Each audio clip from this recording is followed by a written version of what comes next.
à tous, merci encore de votre fidélité à School TV. C'est reparti pour un nouveau numéro du MAC. Vous le savez, on est ensemble pendant une demi-heure pour faire le point sur la scolarité de vos enfants. Aujourd'hui, c'est action, éducation et gros plan sur le choix de l'école. Voici sans plus tarder le sommaire. Elle s'est donnée pour but de former des profs pour les réseaux d'éducation prioritaire, mais pas n'importe quel prof, des jeunes diplômés de grandes écoles. L'association Le Choix de l'école creuse son sillon, et cela depuis au moins 7 ans. Alors comment est né ce concept? Mathilde Wessels sort sa loupe dans un instant. Une formation express avec un suivi particulièrement intéressant sur le long cours. Comment ces futurs enseignants sont-ils préparés sur les plans psychologiques mais aussi pédagogiques? Qu'est-ce qui pousse ces jeunes qui ne voulaient pas forcément embrasser une telle carrière à finalement relever ce challenge? Là aussi, on se posera la question. Et puis le choix de l'école, un concept pour le moins innovant avec pour but de lutter contre les inégalités croissantes. Quelles solutions pour gommer ces disparités sociales mais aussi territoriales?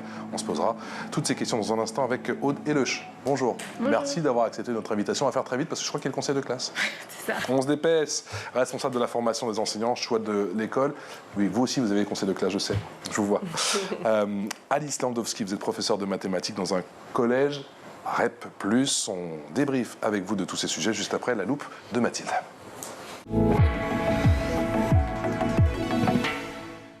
Salut Mathilde. Salut. Le choix de l'école, c'est quoi?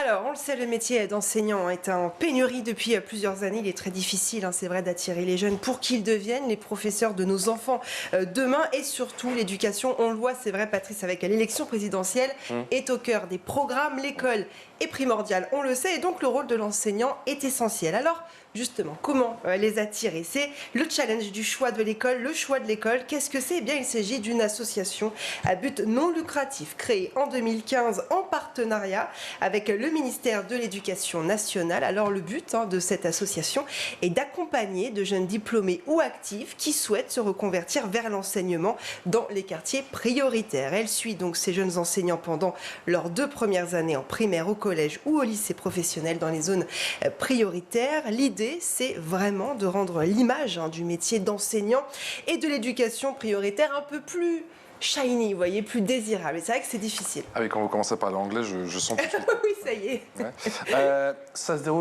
déroule comment? Il y a quoi au programme? Alors, tout commence déjà avec l'université d'été. Il s'agit tout simplement d'un mois en juillet pour préparer la rentrée. L'université d'été marque le début des 2 années d'accompagnement. Alors, en septembre, après l'université d'été, vous faites vos premières rentrées comme enseignant contractuel dans une école primaire, collège ou lycée professionnel en quartier prioritaire, dont l'une des académies partenaires, on en parlera tout à l'heure. Et dès la rentrée et pendant 2 ans, le choix de l'école vous accompagne en parallèle de votre activité d'enseignement. Vous bénéficiez d'un suivi personnalisé par un professeur titulaire de l'Éducation nationale. Et puis, pendant la 2e année, les enseignants doivent réfléchir s'ils souhaitent ou non continuer à enseigner ou tout simplement faire autre chose. Le choix de l'école en chiffres, ça donne quoi? Alors, le choix de l'école est partenaire, je le disais, de 4 académies, Créteil, Versailles, Paris et Aix-Marseille. Depuis 2015, 270 enseignants ont été accompagnés dans les quartiers prioritaires grâce au choix de l'école. Plus de 47 000 collégiens et lycéens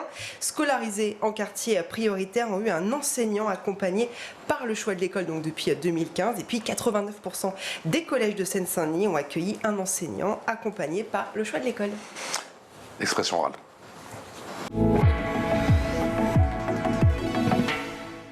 Expression orale avec Alice Landowski, qui est professeure de mathématiques dans un collège en REP+. C'est Aude Heleuch qui est responsable de la formation des enseignants. Le choix de l'école, l'aventure a commencé en 2015. Pour vous, c'est une réussite? Oui, c'est une réussite. Et aujourd'hui, donc, on a accompagné, comme vous l'avez dit, 270 jeunes actifs qui ne se destinaient pas forcément à ce métier dans leur reconversion vers l'enseignement. Et à l'issue de ces 2 premières années d'enseignement pendant lesquelles on les accompagne, on a aujourd'hui 64% des enseignants qui passent les concours et qui poursuivent l'enseignement dans l'éducation nationale. Donc le KPS, et on y va, on devient prof, et on y va pour de bon. Quelle est la philosophie du choix de l'école? La philosophie du choix de l'école, c'est de vraiment travailler sur la revalorisation de ce métier d'enseignant. C'est un métier aujourd'hui, on l'observe, qui n'est pas valorisé dans la société. Il y a une vraie crise du recrutement de ce métier d'enseignant. Et on sait que le métier d'enseignant, il joue vraiment un De rôle la part clé. des autorités, de la part des parents, ce manque de considération, assez général? Oui, assez généralisé, hein, assez généralisé. On le voit, manque de considération, parce que manque de considération des nombreuses compétences qu'il faut développer pour bien enseigner auprès des jeunes, et ça on le sait parce qu'on a toutes les deux enseigné. Et donc voilà, on travaille vraiment pour que des jeunes qui sont motivés, qui cherchent à redonner du sens à leur métier, puissent agir directement auprès des élèves. Pour vous, le système scolaire français, il contribue à creuser les inégalités? C'est un fait, c'est pas pour moi, c'est vraiment un Mais fait. tout le monde n'est pas d'accord avec ça, donc c'est pour ça que je vous repose la question. Hein. Vous partez de ce constat, ouais. Oui, tout à fait. Si on regarde les études de l'OCDE, effectivement, le système scolaire aujourd'hui accentue les inégalités. Faut pas tendre avec nous, j'ai vu, ouais. Donc on sait que c'est pour ça qu'il est important aujourd'hui que cette crise du recrutement qui a un impact direct auprès des élèves défavorisés, parce qu'en fait, si on manque d'enseignants, on va d'autant plus manquer d'enseignants dans les zones défavorisées.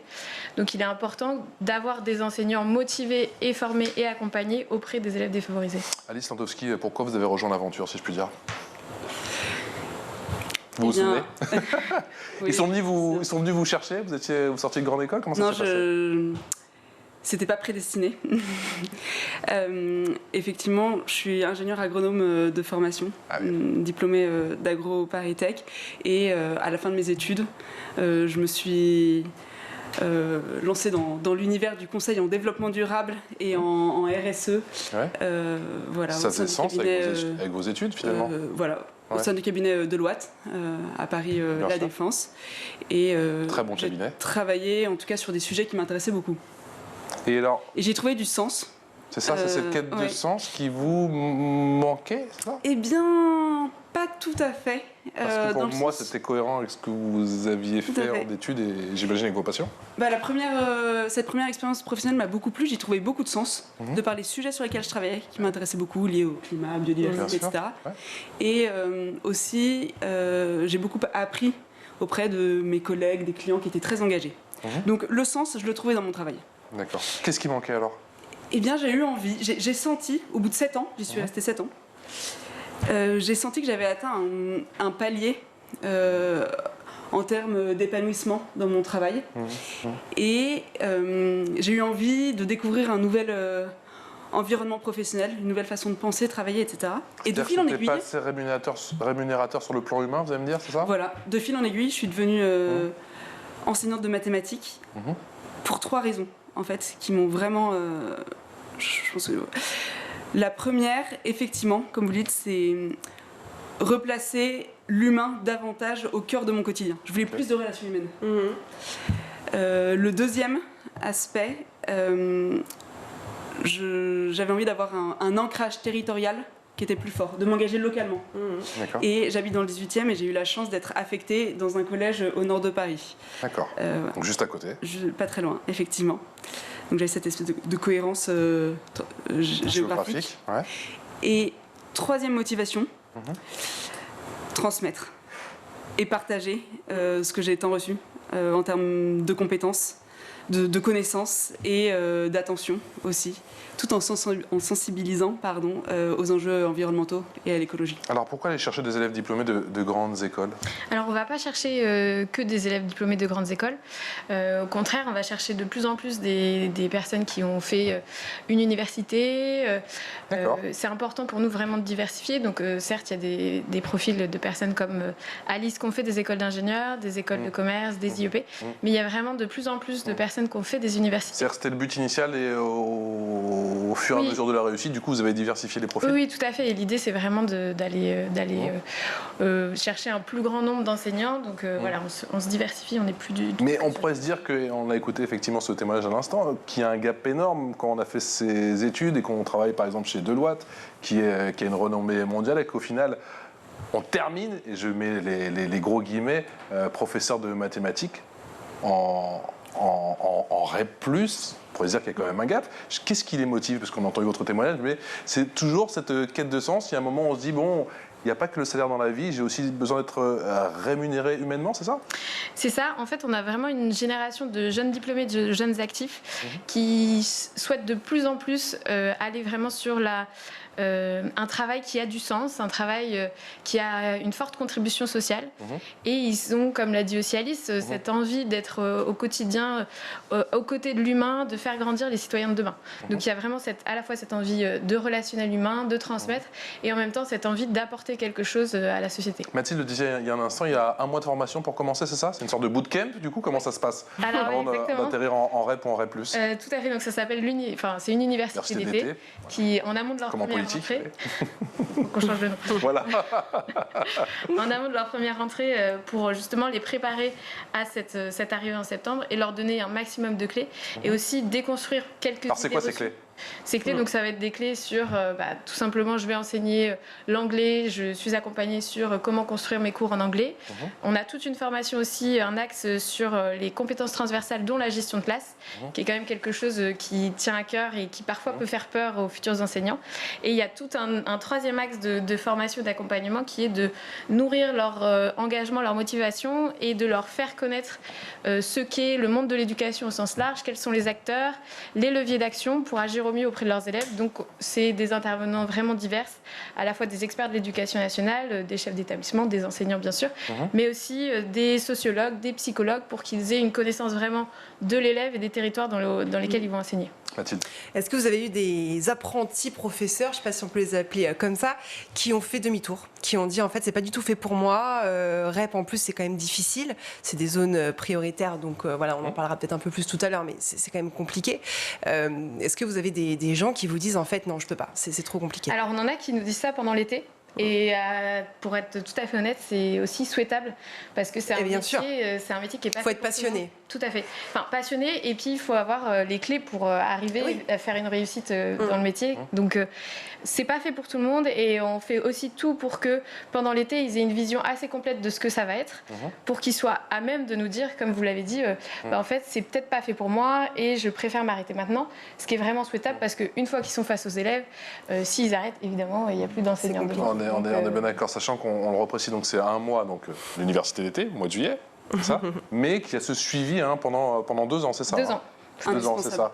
Vous avez eu une appréhension justement, et qu'est-ce que vous avez appris? Quels sont les outils qu'on vous a donnés, les clés qu'on vous a données pendant cette formation au mois de juillet, dans cette université d'été? En juillet, et puis sur les 2 ans. Surtout, j'imagine. Vraiment la durée du programme. D'accord. Pas que juste sur 1 mois. 2 choses importantes. Les formations effectivement transverses. On a eu beaucoup d'interventions d'acteurs très différents pour nous donner des clés sur la gestion de classe, la gestion du bruit, la préparation d'un cours, la façon dont évaluer les élèves. Ce que les profs n'ont pas forcément aujourd'hui dans l'éducation nationale? On accompagne des enseignants qui sont contractuels, donc qui passent après, s'ils le souhaitent, leur concours. Mais les enseignants contractuels, aujourd'hui, il y a une vraie problématique de formation. Donc, effectivement, il y a des enseignants qui sont, quand ils sont contractuels, envoyés devant des classes sans être formés. Ça se passe comment le premier jour, ou alors la veille, juste avant d'aller dispenser justement ces premiers cours? Eh bien, il y a une appréhension? Une excitation? Plutôt de l'excitation que de l'appréhension. Puisque je me suis sentie assez à l'aise, finalement, naturellement, avec les élèves. D'accord. Et je dirais, il y a eu l'université d'été pendant 1 mois et une semaine qui est assez précieuse, ou 3 jours, dans mes souvenirs, juste avant la rentrée, pour nous aider à préparer le premier cours, voilà, de façon très très concrète, l'entrée en classe, la façon dont on dit bonjour aux élèves, dont on les accueille dans la salle, etc. Donc j'étais très curieuse, j'avais envie de me lancer dans l'aventure et d'y aller. On avait beaucoup phosphoré, si j'allais dire, bien sûr. voilà, en chambre auparavant, et j'avais envie avec justement les autres qui étaient formés, ou alors alors, je sais pas comment on peut les appeler, les formateurs, les tuteurs qui vous suivent tout au long du process, c'est ça? Voilà, il y a l'université d'été, et deuxième point très important de l'accompagnement pendant les 2 ans, c'est l'accompagnement par un tuteur. Donc moi, dans ma discipline en mathématiques, donc j'ai bénéficié de l'accompagnement pendant 2 ans, et c'est toujours le cas, d'une enseignante de mathématiques à qui je pouvais envoyer mes cours, qui me donnait ses conseils, qui est venue m'observer en classe, que je suis allée observer, etc. Une sorte de mentorat au final, et ça crée une sorte de dynamique de groupe ou pas? Complètement, il y a une vraie communauté, on joue collectif, j'allais dire. Et effectivement, on est une bonne cinquantaine, Aude, tu me reprendras sur les chiffres, d'enseignants accompagnés, en tout cas là pour la 2e année. Et on peut partager nos difficultés, nos réussites aussi, les petites joies du quotidien et rester motivés. C'est assurément l'un des points forts du programme, justement, cette communauté, si je puis dire. Tout à fait. L'enjeu, en fait, ça va être de réussir à créer ce collectif, en fait, qui va être un vrai soutien pendant les 2 ans. Il y a des ateliers aussi. Et des ateliers, tout à fait. Ouais. Et en fait, si vous voulez, notre accompagnement, il est à la fois personnel et professionnel, individuel et collectif. Et c'est vraiment aussi le fait d'avoir ces 4 un peu leviers qui renforcent ce programme. Et aujourd'hui, ça nous tient vraiment à cœur de lutter contre l'isolement des jeunes enseignants, parce que c'est le cas. Parfois, on commence et on est un peu seul devant sa classe. Et donc, voilà, le point fort, c'est qu'ils sont ensemble, ils se retrouvent pour partager leurs pratiques. Déjà, ils se connaissent pendant 1 mois l'été. Et après, pendant 2 ans, on continue, on maintient donc cette stimulation collective qui est... Et pour vous, ça permet de renouer avec cette vision collective qui manque peut-être parfois au sein de l'éducation nationale. Écoutez, en tout cas, nous, on essaie de la développer un maximum et de faire en sorte que les enseignants après puissent parfois réussir aussi à impulser une dynamique collective au sein de leurs établissements pour que ça se diffuse un maximum. Est-ce qu'il est plus dur de trouver des profs de maths ou pas? Je vous pose la question parce que c'est vrai que j'ai l'impression qu'il y a une pénurie de professeurs en ce moment. C'est quand même très compliqué quand il y en a un qui s'absente et qu'il faut les remplacer. Je pense qu'on fait des émissions tous les jours, je peux vous le dire. On a bon nombre de témoignages. Les mathématiques, c'est encore un autre dossier, quoi. Donc je trouve ça formidable d'avoir des profs de maths, qui plus est des femmes, puisque on a fait toute une émission là-dessus, mais il y a quand même, avec la réforme notamment du MAC, vous savez, eh bien, de moins en moins de jeunes femmes qui choisissent les filières scientifiques. Et je crois que c'est aussi très bien, et je vous félicite, d'avoir ce signal qu'on peut être prof de maths, qu'on peut faire des études de scientifiques. Vous avez des témoignages justement de jeunes élèves qui vous disent qu'ils veulent faire peut-être plus tard, pas forcément d'être professeur de mathématiques, mais des études scientifiques comme vous l'avez fait vous? Oui, j'ai en tête 2 élèves tout à fait de 5e, l'une qui va être informaticienne. D'accord. Donc on a creusé un petit peu le sujet. Et une autre architecte, donc au sens large, savoir manipuler les nombres. Voilà. Et pour revenir sur les disciplines un peu déficitaires, c'est vrai que nous on travaille avec nos 4 académies partenaires et qu'on remarque un peu une évolution aussi des disciplines où il manque des enseignants. Et c'est pour ça qu'on est appelé, qu'on s'est développé cette année en lycée professionnel, parce qu'en fait on a réalisé, et c'est à la demande des académies, qu'il y avait vraiment un besoin. C'est quoi autre ces disciplines? Vous les avez en tête? Oui, bien sûr. Disciplines déficitaires? C'est des disciplines déficitaires, vous y arrivez? Tout à fait. Donc par exemple en lycée professionnel, on va travailler sur les mathématiques et les sciences, sur l'économie, la gestion, sur l'anglais, sur les lettres anglais. En anglais aussi? Oui, tout à fait. En anglais, en collège, en éducation prioritaire, on a des besoins aussi en anglais, en physique-chimie, en espagnol. Donc c'est assez vaste. Et donc on essaye, nous, d'adapter au quotidien, enfin vraiment tous les ans, notre programme pour pallier au mieux à ces problématiques de recrutement. Comment ça se passe la discipline? Ça s'apprend avec le temps. C'est pas tous les jours facile, je sens. C'est pas tous les jours facile. Et effectivement, c'est un métier qui demande de l'énergie. Ça, c'est sans aucun doute. Mais s'il y a une chose que j'ai envie de dire, je pense que les élèves, ils me donnent autant d'énergie qu'ils m'en puisent. C'est vraiment un vase communicant. C'est une jolie façon C'est une super formule, je trouve. Ouais. J'en suis vraiment convaincue. Je me sens tellement vivante en cours le matin, mais c'est-à-dire que tous les matins, vous êtes challengé par vos élèves, en gros? C'est ça? Ouais, pas forcément. Challenger, le mot est peut-être un peu fort. Bon, je me reconnais bien là. C'est plus qu'ils sont pleins de surprises, en fait. Donc, au-delà de la discipline, la qualité que j'essaye de travailler, c'est la capacité d'adaptation, de savoir réagir. Et chaque cours, il y a des imprévus, en fait. Ça se passe jamais comme prévu. Et après votre formation, justement, quelles sont les clés que vous avez pu mettre, les conseils que vous avez pu mettre en action? Justement, j'imagine que parfois, c'est un petit peu le souk. Et quelle stratégie on met en place, surtout, et comment, surtout, on ne panique pas? Oui. L'une des stratégies, pour reprendre votre terme. Parce qu'il y a la formation et après il y a le terrain, on sait bien. Il y a un verbe qu'on a entendu si ce n'est 1, 2, 3 fois par jour, c'est différé. D'accord. Donc voilà, quand il y a une situation de conflit, entre guillemets, effectivement, la noter, je comprends là, il y a une difficulté, une incompréhension, voilà. D'accord. On en reparle à la fin du cours. Ou tu viendras me voir, ou voilà. Je prends ton carnet, voilà, je me souviens qu'il faut en discuter par exemple. Donc voilà, remettre à plus tard la discussion, non pas pour l'oublier et la mettre sous le tapis, juste pour calmer le jeu, se recentrer sur les apprentissages. C'est pour ça qu'ils sont importants, les groupes dont vous nous avez parlé au Deloche avec cette communauté, justement pour échanger sur ces journées, sur les différents cas que l'on a eu dans la journée et peut-être, pourquoi pas, tenter d'apprendre à désamorcer une situation, même s'il y en a des millions, j'imagine, quand on est prof. Oui, tout à fait. On essaie vraiment de parler de choses très concrètes et de leur donner des outils, en sachant qu'après, ils s'emparent de ce qui leur paraît le plus cohérent pour eux, pour qui ils sont, pour la classe qu'ils vont avoir en face d'eux. Donc on a des outils, voilà, de parler comment on gère un conflit, mais ça va être aussi... Ça peut être très concret de dire finalement pour gérer le bruit on a l'impression que parfois quand j'élève la voix et quand je crie je vais ramener le calme et c'est une fausse idée. On travaille en fait en leur disant essaye, tu verras, si tu chuchotes tu as beaucoup plus d'impact et tu vas beaucoup mieux réussir à ramener le silence que si tu cries.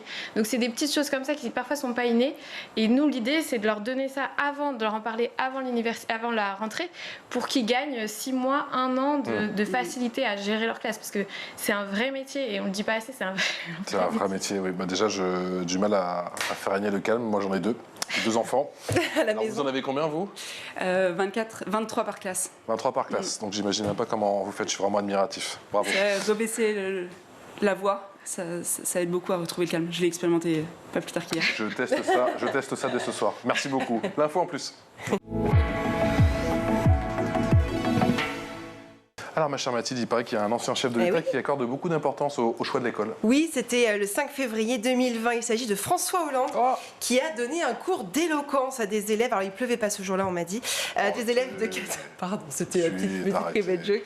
À des élèves de 4e du collège Marcel Cachin. Donc, c'est au Blanc-Ménil, en région parisienne. Alors, il n'a pas choisi cet établissement au hasard puisque l'enseignante de français de cette classe de 4e était accompagnée justement par le choix de l'école. Le choix de l'école a d'ailleurs été récompensé par François Hollande. Oui, depuis 2019, l'association Le Choix de l'école est lauréate de la France s'engage, la fondation créée par François Hollande lui-même. L'ancien président prend le temps de rencontrer les enseignants de l'association. Le 22 juillet 2021, il s'est rendu d'ailleurs à Aubervilliers, dans l'université d'été du Choix de l'école. Il a rencontré 55 enseignants qui ont fait leur première rentrée en septembre dernier. Et pendant 90 minutes, il a discuté, il a échangé avec eux sur les enjeux de l'éducation dans les quartiers notamment prioritaires et sur l'importance qu'ils ont évidemment dans la vie des élèves. Vous êtes amené au Deloche à travailler avec d'autres académies. J'imagine que c'est le souhait. Est-ce que c'est en cours? On discute avec certaines académies parce que pour le moment on est surtout sur des zones urbaines, donc en éducation prioritaire, et on réfléchit. J'imagine que ce qui marche en zone prioritaire, ça marche partout. Oui, vous faites bien de le dire. Non, mais vraiment. Je me fais votre ambassadeur. Vous avez raison. Et surtout, là où je voulais aller, c'est qu'il y a aussi les zones rurales isolées qui sont vraiment On en a parlé ici. Qui ont des problématiques assez identifiées. Et l'idée, alors là, on ouvre au lycée pro notre accompagnement, a priori en primaire également. Donc, dans un second temps, on sera sûrement amené à travailler, ou on espère travailler avec les zones rurales isolées. Donc, on travaillera avec des académies dans ce but-là. Aujourd'hui, c'est pas le cas, mais évidemment, c'est en réflexion. On peut dire au final que vous faites le travail de l'État? Non, j'espère pas. La question est un peu vache, non mais c'est vrai. Non, j'espère pas. On dit souvent que les profs, ils sont pas forcément préparés, ils sont pas forcément armés pour enseigner, que ce soit en zone, en REP, pardon, donc, ou même partout ailleurs, parce qu'effectivement, les classes sont surchargées. Et que la tâche est parfois complexe. Donc quand on vous dit que vous faites le travail de l'État, ça vous gêne? Alors, en fait, si vous voulez, nous, on travaille vraiment avec l'éducation nationale et main dans la main avec les académies pour que des personnes, pour amener des nouveaux profils vers l'enseignement. Donc que des personnes qui se destinent pas forcément à ce métier viennent vers l'éducation nationale, et donc on fait en sorte que des personnes soient intéressées par ce métier et qu'à terme, elles puissent le poursuivre. Réponse diplomatique, c'est magnifique. Je vous taquine. Est-ce que c'est Alors vous avez décidé de rester prof, de devenir véritablement prof, mais si vous ne l'aviez pas été, si vous aviez décidé de faire autre chose, est-ce que ça aurait été une plus-value sur votre CV, le choix de l'école? Le fait de se dire... Est-ce que je me serais engagée sans le choix de l'école dans l'enseignement? En fait, si vous aviez fait un autre métier, un troisième métier, le fait de faire le choix de l'école, c'est une plus-value sur le CV, justement, quand après on souhaite être recruté. Vous n'y avez pas pensé? J'ai pas pensé. Vous étiez focalisé sur... Mais effectivement, enfin, en fait, j'aurais jamais envisagé l'aventure, osé me lancer dans l'aventure de prof sans l'accompagnement du choix de l'école. J'ai du mal à décorréler, si vous voulez, les deux expériences. Aujourd'hui, le choix de l'école, c'est un label? Pour ceux qui font autre chose, parce que vous l'avez dit, bon nombre de vos apprentis, si je puis dire, eh bien, deviennent profs, mais il y en a aussi qui décident de faire autre chose, bien sûr. Et on travaille vraiment avec eux pour la suite. Donc l'enjeu, ça va être justement de voir comment ils peuvent valoriser leur expérience de ces 2 années d'enseignement. Et on travaille avec des experts RH d'entreprise, par exemple, sur comment valoriser ces compétences du métier d'enseignant qui sont dévalorisées dans la société. Donc il y a un travail et on accompagne, en fait, qu'ils choisissent ou pas de poursuivre dans l'enseignement, on les accompagne via des mentorats, des coachings, parce qu'on considère aussi qu'en faisant autre chose, ils vont pouvoir participer à la valorisation de ce métier, ils vont pouvoir avoir ce discours de dire moi j'ai enseigné 2 ans, j'ai fait autre chose, puis après j'ai enseigné 2 ans dans l'éducation prioritaire. C'était difficile et donc il faut valoriser ce métier que moi j'ai fait et j'ai la légitimité de dire que c'était difficile. Donc même si après ils retournent dans le monde... Je pense que quand tu as managé dans une de ces classes, je crois qu'après tu peux tout faire. Tu peux tout faire, Mathilde. Non, mais moi j'avais une question plutôt pour vous. Effectivement, c'est vrai que vous avez fait de grandes écoles, vous en avez parlé, votre parcours est incroyable. Et pourquoi la zone prioritaire? Vous auriez pu aller dans un grand lycée parisien, un grand collège parisien ou même en région parisienne, mais pourquoi forcément une zone prioritaire? Pourquoi l'éducation prioritaire? Il y a une problématique qui me tient à cœur, c'est l'égalité des chances. Et plus concrètement, à travers justement l'enseignement dans un collège d'éducation prioritaire, je vois la possibilité d'aider des jeunes à révéler leur talent, à trouver leur place dans la société, quel que soit le contexte familial, culturel, social, etc. Donc moi, c'était vraiment une volonté. C'est ça qui vous a guidé vraiment. Et la deuxième, j'ai entendu parler, notamment lors de l'accompagnement par le choix de l'école durant l'université, du syndrome de l'impuissance apprise. Alors c'est quoi? Dont souffrent certains élèves, où ils pensent qu'ils sont nuls en maths, qu'ils n'y arriveront pas, on leur a toujours dit que l'école c'était pas pour eux, etc. Et c'est pas évident tous les jours, mais c'est ce qui me guide un peu. D'éveiller chez eux la soif d'apprendre, de progresser. Et c'est d'ailleurs ce que je vois à travers l'enseignement. Au final, les élèves les moins favorisés vont avoir moins d'enseignement, un climat scolaire moins bon, moins d'accompagnement de leur orientation. Au final, c'est face à ce cercle vicieux que vous essayez de lutter jour après jour. Oui, tout à fait. Et on travaille sur la formation du coup, et l'accompagnement des enseignants pour arriver à ce levier-là. Parce qu'aujourd'hui, il y a un vrai sujet sur l'accompagnement et la formation des enseignants. On a, si on regarde les résultats de l'OCDE, 12% seulement des enseignants qui déclarent dans le secondaire avoir suivi une formation continue.